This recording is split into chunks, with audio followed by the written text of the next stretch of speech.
welcome back to the We Learn Something podcast. I'm Andrew Zeller, joined by my co-host, Kali Chung. Hello, everyone. Hello. We are very excited to introduce our guest today.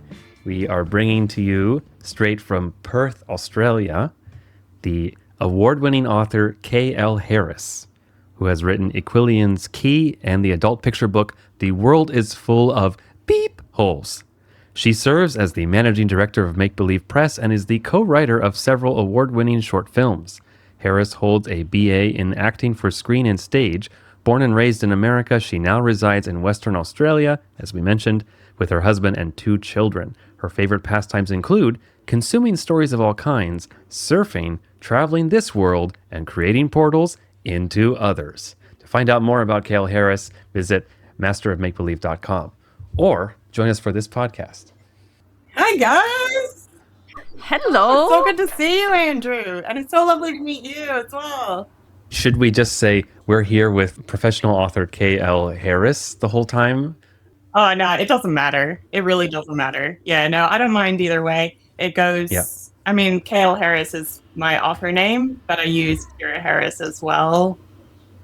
We were trying to guess, and maybe you can tell us, like, what was behind that choice of using the initials. K.L.Harris? Yeah, I decided to use that only because I know people who choose books by the gender of the author. You know, they're like, I don't really like female authors, or I don't really like male authors, you know, either one. And I just didn't want my gender to be a deciding factor for the book, to kind of, or anybody to have any kind of preconceptions because of that. So I just thought, keep it non-gender specific. Yeah, I personally do not like reading anything written by a female author, and my favorite author is Robert Galbraith. I'm guessing that's a girl? It's J.K. Rowling's other name that she uses for her mystery novels. Yeah, that's awesome. I've actually never read any of her mystery novels. How are they? I was actually lying because A, I do like female authors, and sure. B, I've only read the first one, The Cuckoo's Calling, and to be honest, not as good as Harry Potter. But I mean, I guess hard thing to beat, right? Yeah, for sure. But it's just a different style, and I was like, it wasn't really my thing. Yeah, interesting. Yeah, I'm curious. I'll have to read it someday just because I'm curious. Yeah. Yeah. But I know, a number of authors who use that. And even like male authors, like, I mean, there's J.R.R. Tolkien, there's G.K. Chesterton, there's a lot who use the initials. So, yeah, it seems to be a somewhat common practice.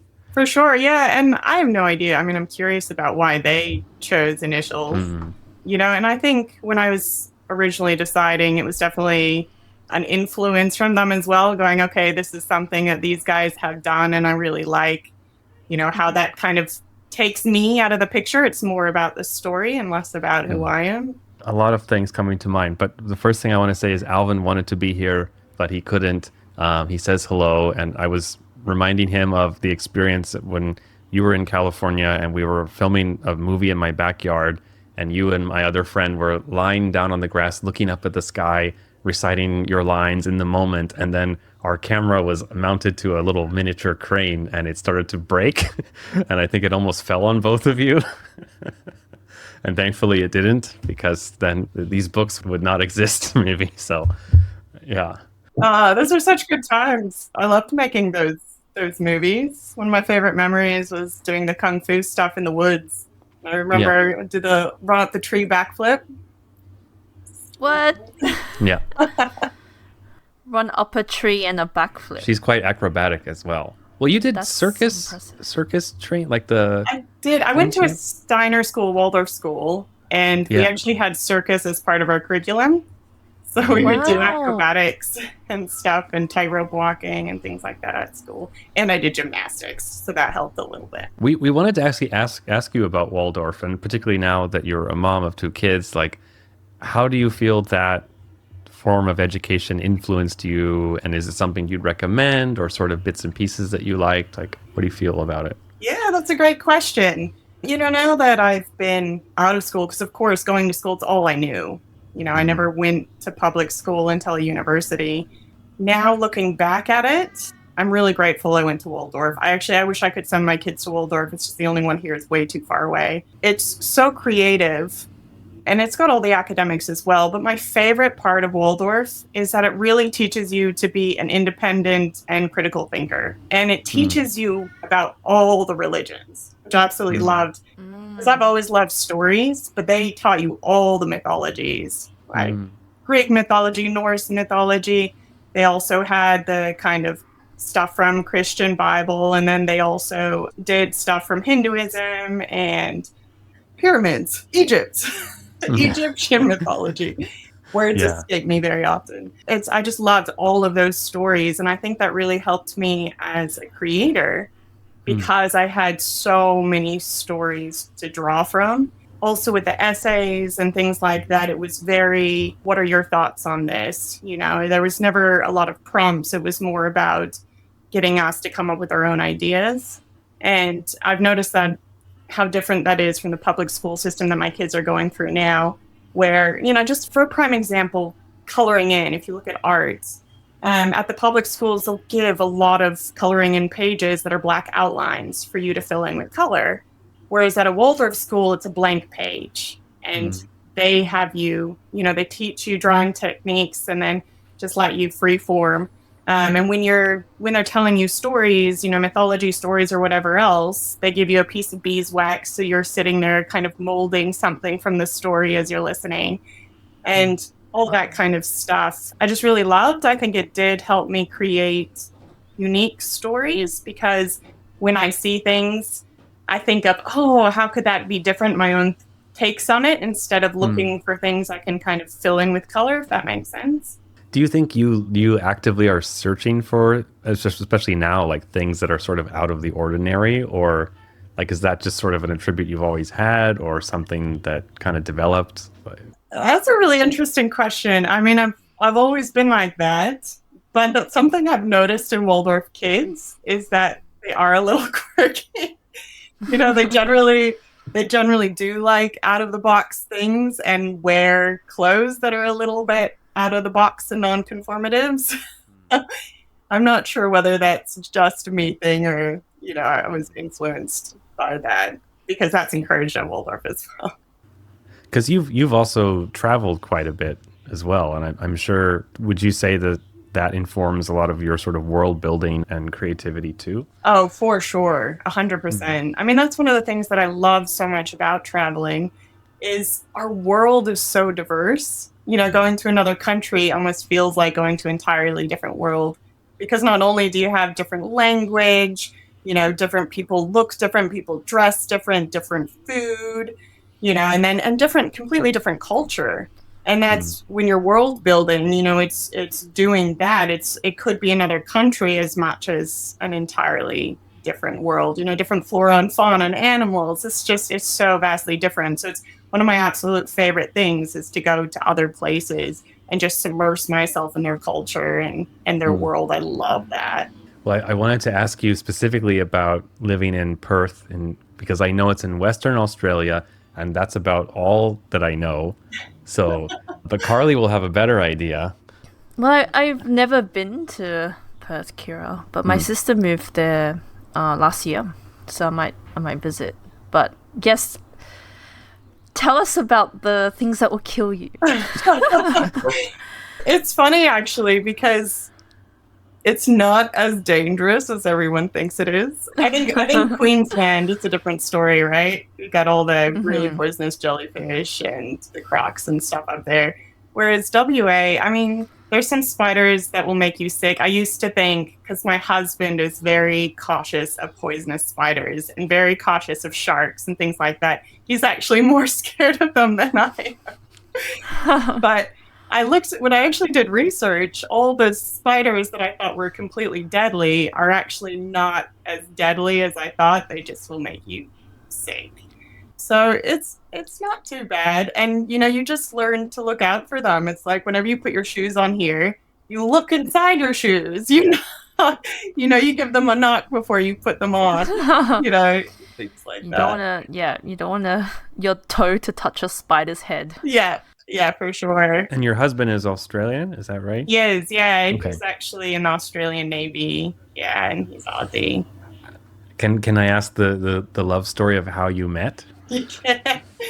Yeah, so I mean, I've always been obsessed with pirates and the sea and stuff. And I was working just kind of on the side when I was, trying to be an actor at this Irish pub called the Cock and Bull in Bondi Junction in Sydney. And it was this great Irish Mm-hmm. pub. And I actually worked in the gaming section because in New South Wales and Australia, gambling is legal. So most of the pubs will have like a little gaming section with pokie machines and stuff. So I had a good Thai friend who worked in the gaming department. So she got me the job there. It was like me and a bunch of Thai girls, and I loved it. It was actually really fun. Was this in your early 20s It or? was, yeah, it was in my early 20s. And so it was normally completely dead because not many people gamble in an Irish pub, right? But yeah, it was a random Tuesday. It's my first trip back from being in America for just seeing my family for a bit.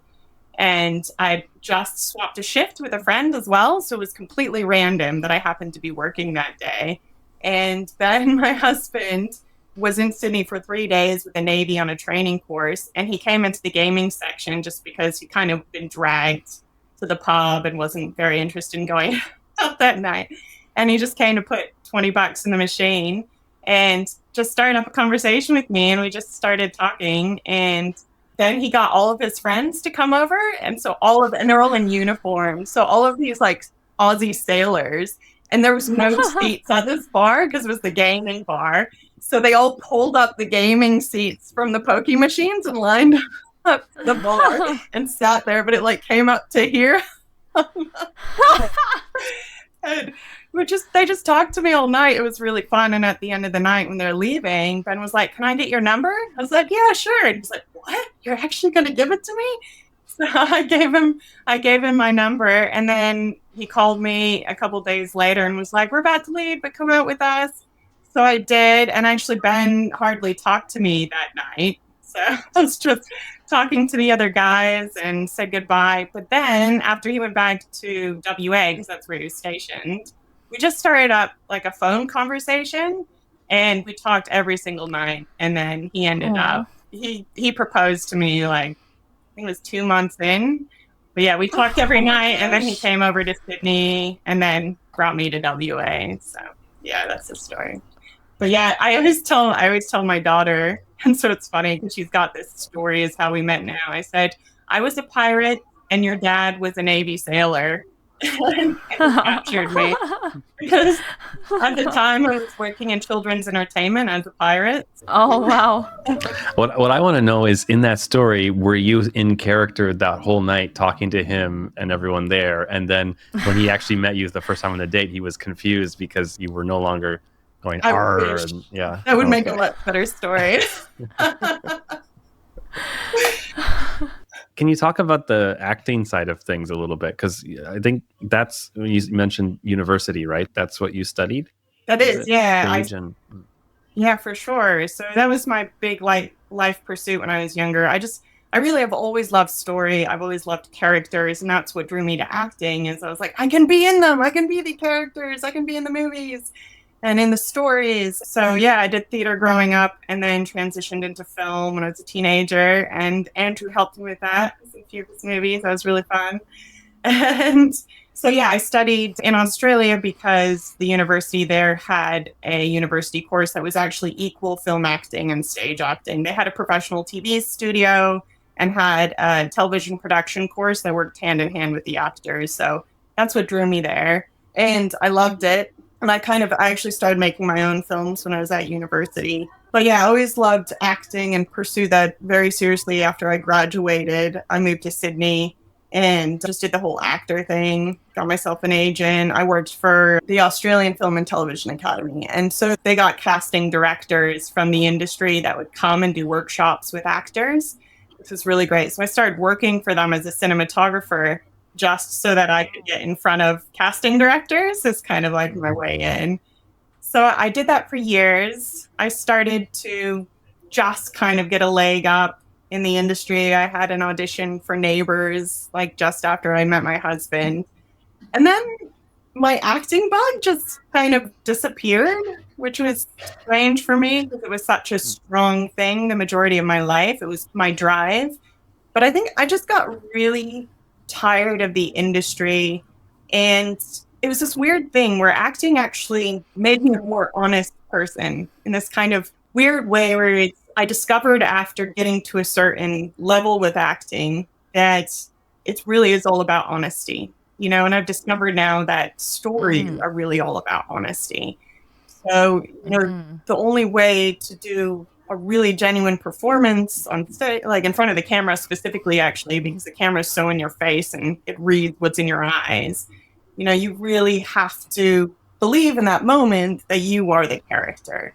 And that's something I fell in love with as an actor. I loved that moment of being completely suspending disbelief and being a character in a different place and being completely honest to who that character was and emotions that they're feeling at that time. That was something that I just completely fell in love with. But I was in acting, the industry itself is very different from honesty. There's a lot of people trying to take advantage and a lot of inauthenticity. I don't really know how to explain it, but it just really put me off. And I got to the point where I was like, this isn't actually what I want to be doing anymore. So I actually was lost for a while. And my husband was like, is there anything else that you'd like to do? And I said, I've always wanted to write a book. He's like, well, why don't you give that a go? So that's actually when I started writing Equillian's Key. And it took me years because even though I'd actually dabbled in writing stories my whole life and I was always on the side creating characters and, writing small scripts and monologues and stuff like that, it was very different writing a book. And what I've learned now is whenever you start something new, you're using different parts of the brain, right? Something you've never done before. So you're actually creating those new neural pathways. So it's really frustrating because you're like, I know exactly where I want to be. But then when you actually try and get there, it's like the pathways just aren't there. Stumble through for ages and just work until those connections are made. So yeah, it took me a long time to really figure that out and go through that journey. But I'm so glad I did because it just feels like the absolute right thing for me. I feel like I'm like, yes, I've been a writer my whole life. This is what I needed to do because it's all about that honesty. I get to play all the characters I want to play. I can play male and female, without that mattering. I can play villains and good guys. And when I'm writing, it's that same honesty, that I get to tap into, which I just really love. I don't know the answer to your question. No, that was expertly navigated. I felt like I could just sit back and you brought us to where we needed to be. And I even feel like, so yeah, for people who don't know, Equillian's Key is your first book. And I just bought this because I was like, oh, it's so cool. Like, this is my friend who did this. And like, it shows that people can do these types of things, like write a book, right? And it just seemed interesting. And I genuinely like really enjoyed it and was like, I could imagine every scene. And I think to your strength there of being able to sort of inhabit a character, I think one of the big challenges of writing fiction is that you have to sort of be true to those characters, right? So sometimes like you come in and you're like, I want to write a story about this, this, and this. And you have like certain plot points in mind or like a theme or a moral or something that you want to have happen.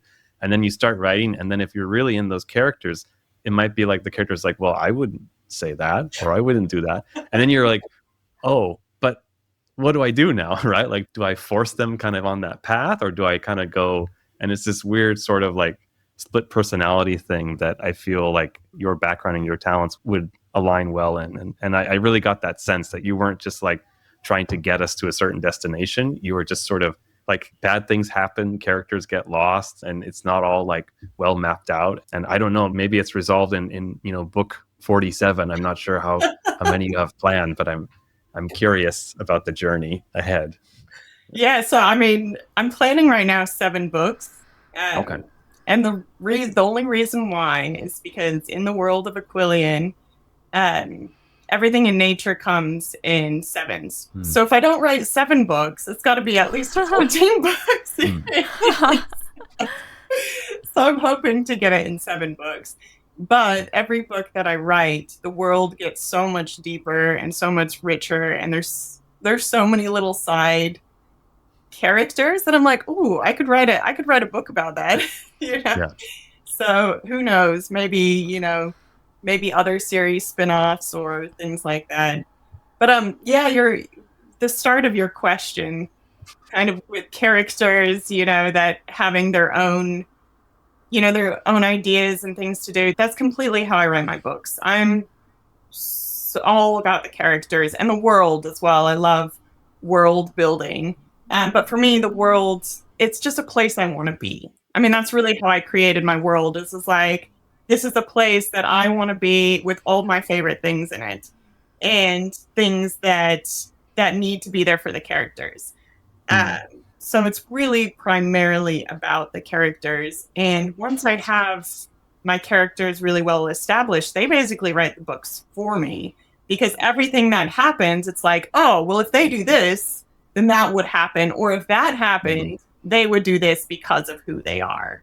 And so it is exactly what you're saying, that kind of cascading events that happens from the characters, because once you know who they are, they wouldn't, even if you want them to go down path B, if that's not what they would do because of their past experience and who they are, if you force them to go down path B, then in my opinion, you've lost that honesty. And I think your audience picks up on that honesty really well. Same with acting. A person on the screen doesn't really believe what they're doing.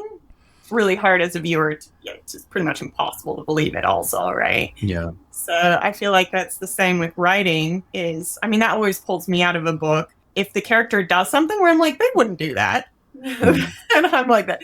I'm like, I don't believe it. And it totally pulls me out of the story. So yeah, I think that's. I just also want to say thank you, because I've been not only seeing your writing, but kind of learning from it and being able to ask you questions and get lots of answers has been really helpful. And I even remember I briefly worked with a writing coach, and I at one point was working with her, and then I sort of just felt stuck. And I'm curious if you've ever encountered the dreaded writer's block sort of feeling. And what my writing coach at the time suggested was just, I think you're not really ready to write this just yet. I think you need to go back and write backstories for each character. I think I was ready to write it, but then doing the character backstory just helped so much, because I got to that place where it's like, okay, now I really know who that person is. Whereas before I was kind of like, I think I could wing it. You could sort of improv it and go on the fly, and the personality would develop. And I think some people write that way. But in this case, it did help me, I think, to further define it. So I sort of knew, okay, no matter what happens, I know where this person's come from. That kind of ended up being the grounding for that, even though that book is yet to be finished. But it will get there. Yeah. Yeah, no, for sure. No, that was actually excellent advice. I was going to say, I wouldn't agree with you're not ready to write. I've heard that so many times from big writers that are like, oh, I wasn't ready to write that book then. So I did all this other stuff in my career, but it was the book I really wanted to write. I did all this other stuff in my career until I got to the point where I thought I was ready and came back to it. And I'm like, it's not that you're not ready to write a book. It's that you have to do more work. If you're not at the point, if you're like, this is not the standard where I really wanted to be, you have to continue working and just continue working on it and focusing on it until you get that point. And you can do that with other stories, sure. But at the end of the day, it's still just putting that work in. And that is for sure my recommendation. If anybody find themselves stuck, it's tackling it in a different way. So it's stepping back and saying, okay, well, instead of sitting here trying to force out writing when it's not working, to then do the character work, do the work on world building, step out and be like, okay, well, let me just fill out details of the world a little bit more. And one of the ways I do that is because I'm such a visual thinker, I go to Pinterest and I just create picture boards of things. So I'll be like, I have this place in my mind. I want to find physical pictures that are as close to what I imagine as possible. And then in that journey, I do find things that are very similar to what I imagine, and then I'm able to create kind of visual board for myself. But a lot of the time I find other stuff that really inspires me, where I'm like, oh, that is that place. I'll recognize pictures as like, oh, that's part of Skyview, that's part of Weststock, just scrolling through things. And then I'm creating these picture boards then means when I go back to writing, I have so much more in my mind to play with, that I have so many pictures, even things like interior design or architecture. It always helps looking at pictures of that stuff because when you are writing your interiors or your world, there's so many amazing creatives out there that are so creative in their own fields, that you can bring into your writing. I mean, just baffles me some of the fashion designers, some of the costumes that they come up with that, of course, you'll never see anybody wear, but some like really incredible stuff that is really fun to put into, a fantasy world and things like that. So yeah, I find the other thing is I find sitting in front of a blank screen can make it really hard to write. I think one of the kind of double-edged swords for me as a writer is the beginning of my book, I had children. Right. I hardly had it started. And when you have babies, as you know, Andrew, it is so hard, to work on your projects. And so I had very little time in front of the computer to actually write. So the majority of my story was actually created when I wasn't in front of the computer. I'd be sitting there with the kids, just cradling them or, because there's so many moments with babies, that you just have to sit there, but you're not really doing anything, but you can't go anywhere else. You know what I mean? Yeah. So I'd use those moments to think about my story. And I try and just make sure I wrote every day, even if it was just for 10 or 15 minutes on my book, because what that did is it kept it at the very front of my mind. And if the story's at the front of your mind, it means whenever you have a chance, even if you're cooking dinner, and your head goes to it. And I actually read a whole article about this. The creative state of your mind is the most creative when it's kind of left alone. You're kind of doing something else, but your mind is on that creative thing because then it starts just crossing things all together and working organically. And I think our biggest enemy as creators is the critical part of our brain. As soon as we start becoming conscious of what we're doing and trying to kind of dictate each move, it's like breathing. If you really think about breathing, you're like, okay, I'm going to breathe in. I'm going to then breathe out. It makes something really simple, really difficult, right? Yeah. But then, the moment that you're doing other things, you're breathing perfectly. I had a moment related to this that I think is a good example because I'm not proud of it. It was me directing and giving really bad direction to an actor who was a friend. And he was just like, he had to just like walk around like the background in this scene. And then he came over and I was like, it's good, but can you do it again? And I just noticed you walk a little bit funny. And then like I showed him the footage and we watched it.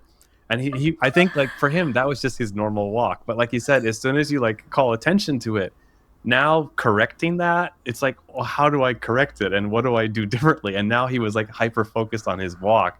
And I think it just made it worse, right? Because now it's like, okay, how do I walk naturally?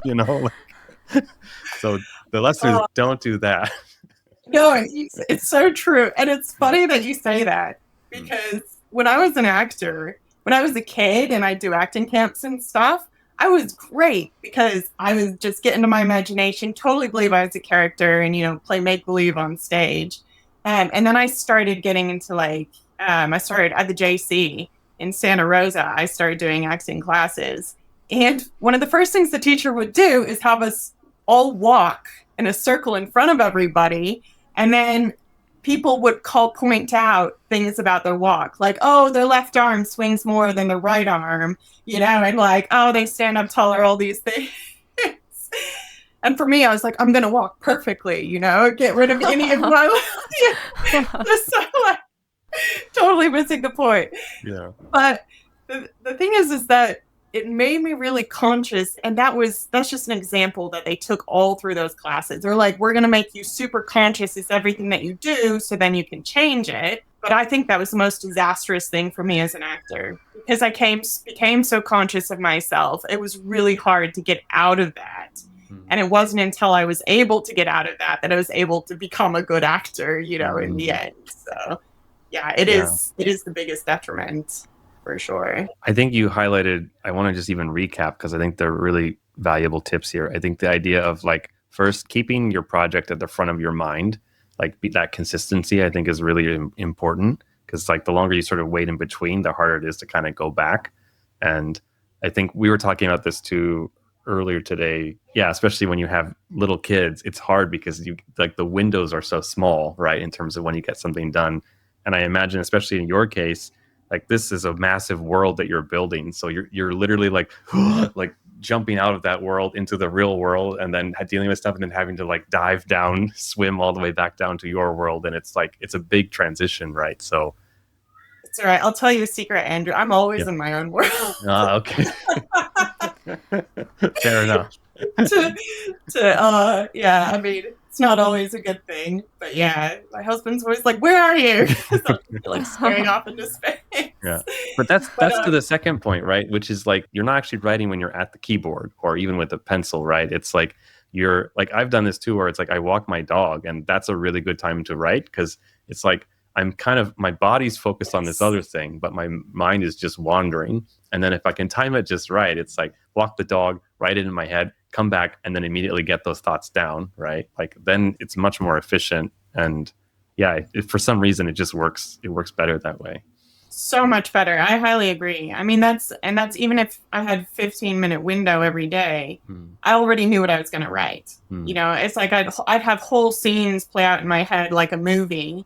And then I could sit down and be like, I got this whole thing now. Just put it on paper. You know, it's like, in fact, the second book that I wrote, I had the whole book written in my head before I even started it. But I didn't realize how big that story would be when it was put onto paper. Yeah. For the listener, I'm holding up both books, and my arm is shaking as I'm holding up the massive 749, is it? 730 page. Yeah. Yeah. Substantial increase. 3 times the size of the first. Kira, if you continue at this rate, I don't know if I'll be able to pick up book 7. I'm just worried. It can be your daily exercise. It'll be at the gym. Yeah. Much more fun. Can you talk about, because something very different that you did is the picture book. Yep. What was sort of like the inspiration for that, and the process compared to your other writing? Yeah, cool. So I have several picture books which just haven't been illustrated yet. So I first got inspired by picture books from Sean Tan. I don't know, do you know Sean Tan? Yeah. I do. Yes, great. you would. He's Yeah, he's an Australian, Aussie. So, but yeah, amazing artist who actually is from Fremantle here in WA. But yeah, so he writes picture books and illustrates picture books, but his picture books are more adult orientated. They're not specified as adult, but some of them probably are. They're accessible to anybody, but they're adult themes. And I just absolutely loved his work. But that's not why I wrote The World is Full of Assholes. That was just kind of what opened me up to the idea that picture books don't have to only be for children. So, but yeah, what inspired me to write that book was I was almost finished with my book, and my oldest brother was going through a really hard time in his life, and it just made him be an a-hole to everybody. And I grew up with him being my hero. Like, I really looked up to him. You know, he was always, an inspiration for me. But yeah, he just called me one day, and we hadn't really been communicating for a while. And this is when I was back in America for a stint. And he called me, and he just started ragging on me and, you know, telling me I wasn't going anywhere in my life, and just like being complete a-hole. And it really shattered me, especially just because I'd always thought of him, you know, as such a hero and inspiration. So I couldn't write. I was so close to finishing Equillian's Key at that point. I was like just at the end, and I just couldn't work on it. And so it makes me emotional just talking about it now. But yeah, so instead, my head just started writing The World is Full of Assholes. Because, of course, it's not my first encounter I've ever had with an asshole. You know, all of us, you know, have had those encounters, had to deal with it. And it was also at the same time as the kind of Me Too movement, and in America, things were starting to get quite polarized. where, people were stepping up to fight for minorities, which was so awesome. But some people were doing it in this way that was like, if you're not a minority, then you're an asshole. You know what I mean? So it was creating this whole kind of, this real polarized thing where people were kind of saying, you're the problem, instead of sitting together and saying, let's look at the problem together. So it just, with those two things kind of happening at the same time, it just made me really reflect on the fact that, hey guys, we all need to step back and be like, there are assholes everywhere, but they are literally everywhere. It doesn't matter where you come from, what color you are, what gender class you are. It doesn't matter. There are wonderful people in all of those, and there are assholes in all of those. And let's just look within ourselves and be like, at the end of the day, it's a choice whether you want to be an asshole or you want to be a guardian. And that's inside all of us, and every moment we make that decision. So, which is basically, I just told you the book, but it's really, where that came from. And so I sat down and I wrote that book, and it was like therapy for me. And I just knew so many other people that kind of needed that book at that time as well. It took me a little while to actually bring it out because I had to find an illustrator and stuff. But yeah, so that's what brought that book. What was it like working with the illustrator? This was the first time writing a picture book? Yeah, this was the first time. And yeah, so Nick Henderson is the one who illustrated. He's amazing. I actually found his work on Instagram. I was looking for something that was kind of somebody that had that Sean Tan type kind of aspect. And I just found his work on Instagram and loved it. And I saw that he'd done some work for DreamWorks and production companies just for storyboarding and stuff. So I just messaged him and I was like, hey, I'm an author. I've got this book and I love your work. If you'll look at it, it'd be great if you could illustrate it. And so I don't know what was going on. I never had a proper chat with him. I don't know what was going on in his life, but he read the book and he's like, that book made my day, and agreed to illustrate it. And he was super professional. I was in Australia. He's actually from Missouri, which is funny because I had just left living there, moved to Perth. And our circles had never passed. Our paths have never crossed. That's a common Waldorf saying. Most people won't know it, but let's blame it on that. I like that. But so he would send, I think every week he would send a next double page. And then I got all the pictures and I formatted it myself. So I put that on the program and put all the words on the pictures and stuff. But yeah, I just absolutely loved his illustrations. I think he did an amazing job. So it was a really rewarding experience. Yeah, I would love to do that again. So right now I just applied for a grant. Right now it's all about funding. So if I get that to come through, yeah. Good luck. Would it be for another writing project? It would be for all of my writing projects. But yeah, the first thing that I would do would be to illustrate my next picture book. I have this picture book that I just finished recently, which is Human, Not Robot. And it's all about how it's done in the same fashion as The World is Full of Assholes, where it's all rhyming and it's very much for adults. But it's all about how we as a society kind of try and make ourselves like robots. I feel like we try and hide our emotions and, pretend like everything's okay. And, we're like, oh, don't see my imperfections. I'm the same as this person next to me. Don't look at like any differences here, kind of a thing. So it's all about that, and how even in the workplace, we expect people we kind of try and take the humanity out of people and expect people to just be able to work like robots. Like, forget your lunch break. You don't need that. Why are you making mistakes? Didn't get my lunch break, right? But yeah, so it's that topic, put into a picture book. It's very relevant, very relevant, especially with everything that's going on in the world. But I actually wanted to introduce The World is Full of Beep Holes to my 4-year-old son, but I'm like, okay, he's too young, at least I don't want him to know that word yet. But I actually think, like you hinted at later, the Guardians. And my one wish is I wish more people knew that, like, when I show this book, if I'm in like a meeting or something, they're like, haha, that's funny. Or like they sort of assume it's like, just a satire or a dark comedy or something, or kind of social commentary. But I think you added this extra sophisticated layer in there, which is like every person is capable of both, right? It's like an internal choice. And I really love that. And I think it's like you said, it's aimed at adults, but I think that is something that I know my son at least is like wrestling with and kind of like curious about, right? Which is like, who are the bad guys? Who are the good guys? How do I know? Am I a bad guy? Like, it's something that I think even early on kids start to wrestle with. And I love any sort of writing that presents it in a more nuanced way, right? Where it's not just like, this guy looks evil and he is evil and everything he does is evil, right? It's like, oh, how can we understand that character? And then can we see the good character also make mistakes and fail? And it has a really cool concept. I'll see if I could do a different version for him, a censored version, and I'll let you know how that goes.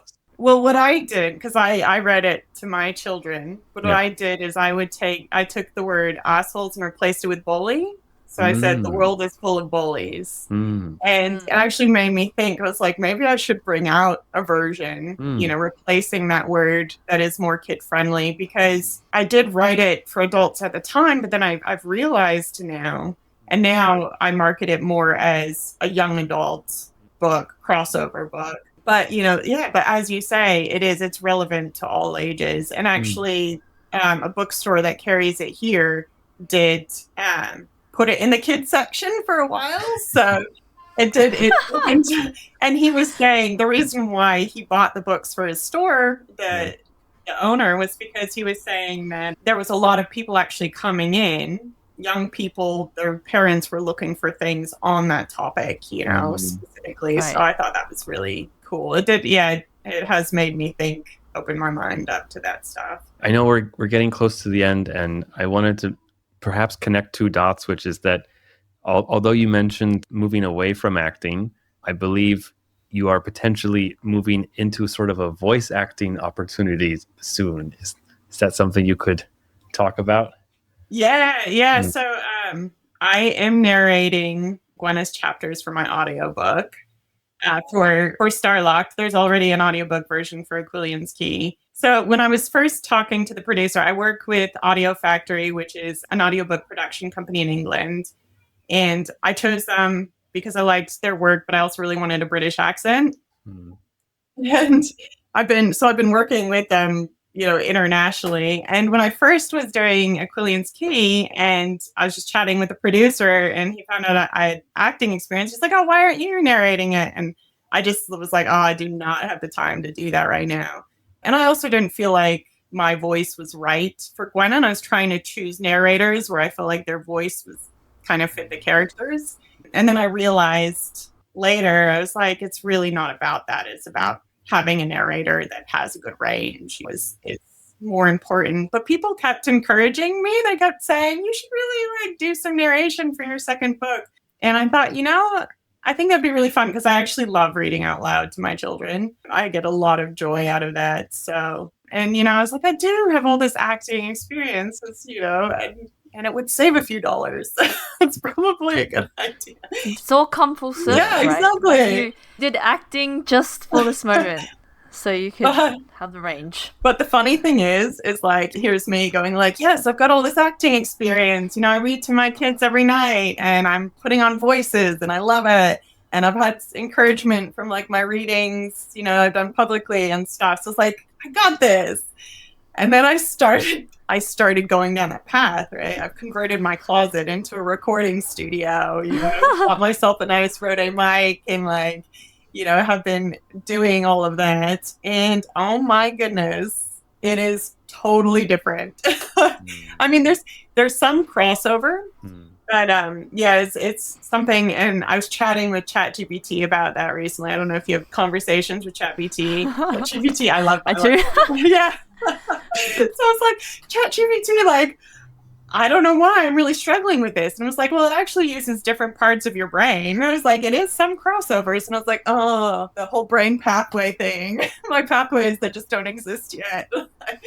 So it actually has been really challenging. Andrew, who is narrating the Felix and Bastion's chapters, because I don't know if you're aware of this, Andrew, but in Starlocked, it's Bastion, Gwenna, and Felix's stories all separate, but then like woven together, which is why it's such a big book. So all of Bastion and Felix's chapters are narrated by Andrew, who's Andrew Kingston. He's an amazing actor, not film, but stage. He's already finished all of Felix and Bastion's chapters, and they have so many more chapters than Gwenna. And I've been working so hard on it, but it's just taken me so much longer than I anticipated. It's been a steep learning curve, and I feel like I'm finally getting to that point where I'm figuring it out. But yeah, and I think it's also another thing I've had a challenge with it has been what we were talking about before, is that conscious thing. You know, I feel like one of the biggest hurdles whenever you start something new is so self-conscious of it. You know, it's like, and then you're unconscious of things that you're doing wrong because you're not aware that they exist yet, right? So it's kind of a combination of both, but it's really different when I'm sitting in front of the mic from when I'm reading to my kids, because I'm like, there's stuff laying on that, you know, I'm conscious of what I'm doing. And so that's probably been the main obstacle for me, is trying to relax so that my voice doesn't sound like it's like once upon a time. Yeah. Once upon a time.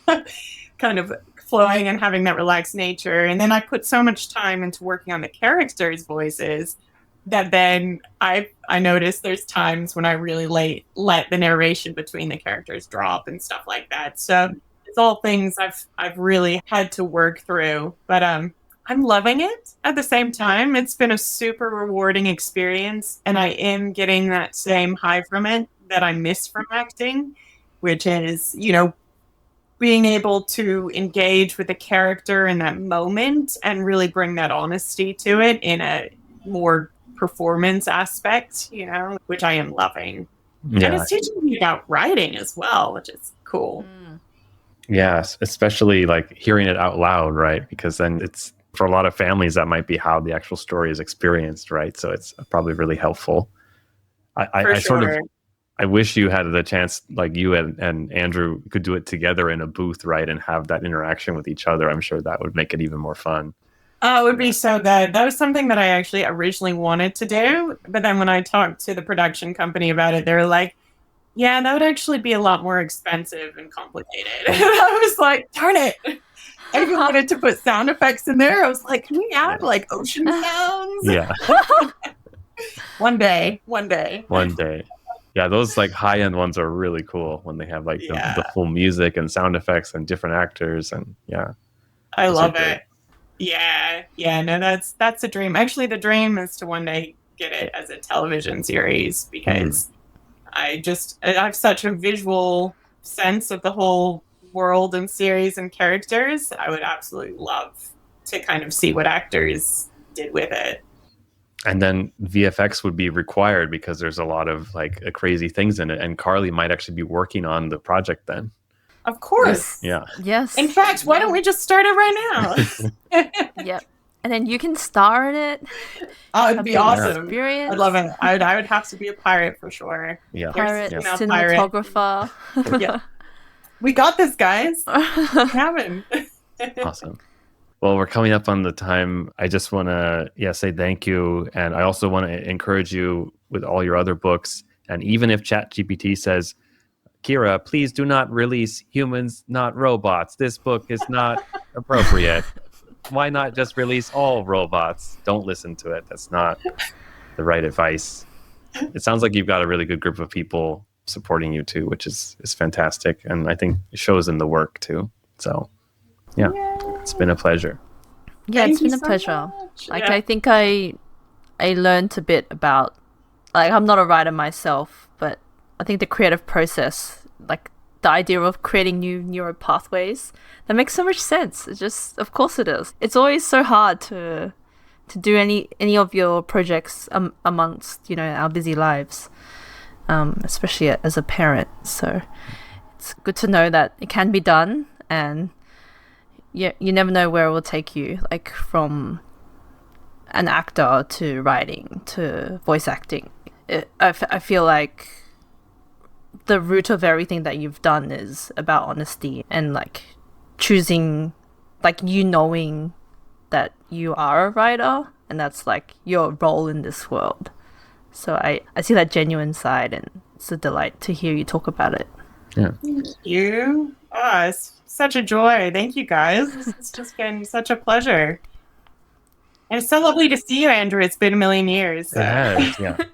But hopefully we look exactly the same as before. Yeah. You know what? You do actually look exactly the same. Correct answer. Thank you. That's a Zoom filter and all this makeup. And, yeah. I would urge our listeners check out K.L.Harris and Make Believe Press, and also check out Carly's artwork, because Carly also puts a lot of cool, I would say, truth and authenticity in her work too, both digital and actual physical real paint going on the page and making something really cool. So it's always fun to be able to connect artists and actors and writers and creative people, and encourage everyone listening to just keep making stuff. Just go out there and do it. It's hard at the start, but if you just keep at it, you can do it. Right, gang? For sure, 100%. Army hearty. Yeah. Army hearty. Do a much better one than me. I've had a lot more practice. Yeah. Is there a way to say goodbye in Perth? Is there like a certain slang or expression, like, well, see you when the toilet bowl spins the other way, or something like that? I like that. I'll have to start using that. No, unfortunately. I mean, of course, it's good day, mate, for, saying hello. Right, and people shorten everything. So instead of good morning, it's normally just morning. Okay. But yeah, I don't think there's a goodbye, is there? I don't think so. Just a lot of mate. Yeah. A lot of mate. But Carly, you're good at goodbyes. You have a variety of goodbyes. A variety of goodbyes. Now you're on the spot. Oh, sweating. The last one I used was just the classic see you later at a get. But everyone can reply with "in a wild crocodile." Yeah. And then that's how we end it. That was good. So, See you later. See you later, alligator. In a wild crocodile. Yeah. Thank you. Bye. Bye.